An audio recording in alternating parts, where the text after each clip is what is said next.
So I do want to make one big no-no to all of our listeners. Do not tell your kid in the car when she comes in from having a field hockey meeting that you're Yes. divorced. Yes. Yes.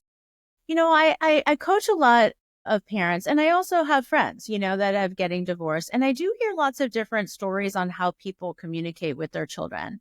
Um, and I do believe that you need to build the strength and courage to do it in partnership with your soon to be ex. And I really highly encourage everybody to do that.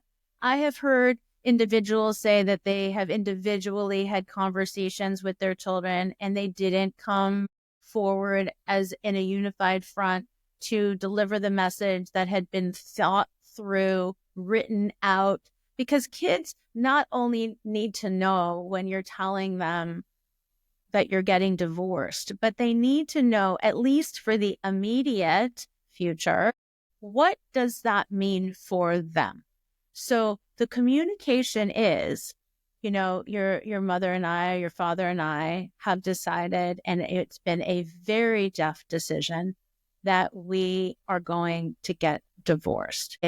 We love you guys so much, and we will do anything to make sure that this transition is is as good as it can be, and that it has nothing to do with anything that any of you have done. And the second part of that conversation is, at this point, mom and dad will continue to live under the same roof for X amount of months. Or at this point, on Friday, dad is going to be moving to cousin Joe's house. For you guys, for all of you, you are going to be staying in this house. Or for the next 3 months, you will stay in the house while dad or mom is getting situated in another place.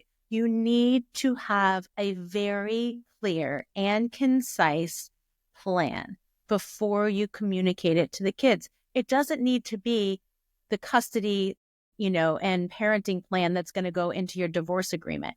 It's just going to be what is happening in the more immediate future while you are communicating it out.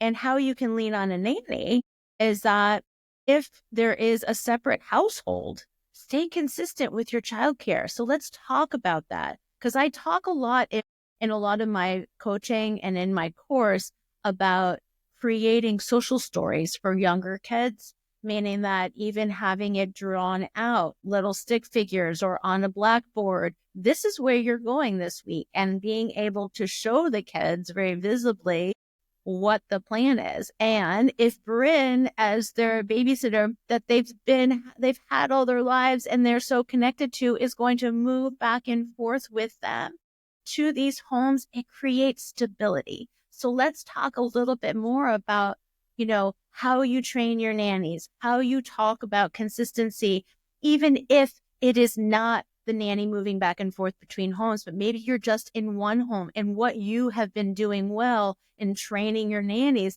to be a communicator to each of the different parents.